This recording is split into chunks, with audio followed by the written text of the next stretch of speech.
एक बार एक गांव में एक भेड़िया रहता था। वो बकरी का दूध बेचकर अपनी आजीविका चलाता था। एक दिन वो अपनी बकरियों को लेकर गांव से किसी दूसरे स्थान पर चला गया और बकरियों को घास चरने के लिए वहीं बांध दिया और शांति से बैठकर सोचने लगा। लेकिन उसको अचानक वहां एक गुफा दिखाई देती है। वह उस गुफा की तरह जाता है तो उसका पता चलता है कि वहां भेड़ों का एक समूह है। उसके मन में लालच आ जाता है। वो ये सोचता है, अगर आज मैं इन बकरियों की जगह भेड़ों को लेकर जाऊं तो मेरी कमाई दोगुनी हो सकती है। लेकिन तब तक बारिश आ चुकी थी। लेकिन लालच के आगे इंसान नहीं रुकता है।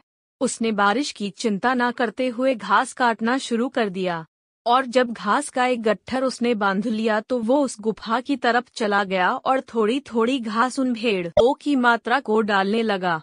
अब उसने सोचा, मेरा काम तो लगभग होने वाला है तो क्यों ना मैं इन बकरियों की विदाई कर दूं। उसने ऐसा ही किया।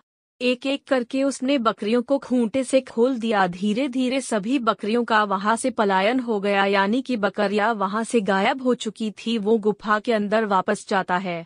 तब तक वर्षा रुक चुकी होती है।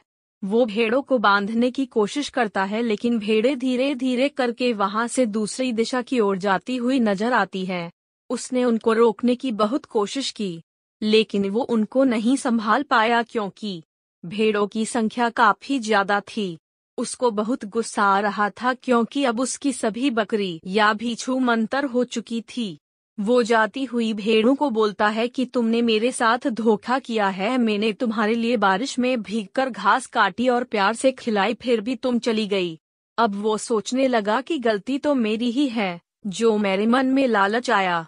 काश मैंने उन बकरियों को नहीं छोड़ा होता तो आज मेरे पास मेरी प्यारी बकरियां होती। लालच का फल उसको मिल चुका था। इसलिए कभी भी हमें अपनी चीजों को छोड़कर दूसरी चीजों के पीछे नहीं भागना चाहिए, क्योंकि लालच के चक्कर में हम ज्यादा पाने की इच्छा की वजह से अपना भी खो देते हैं।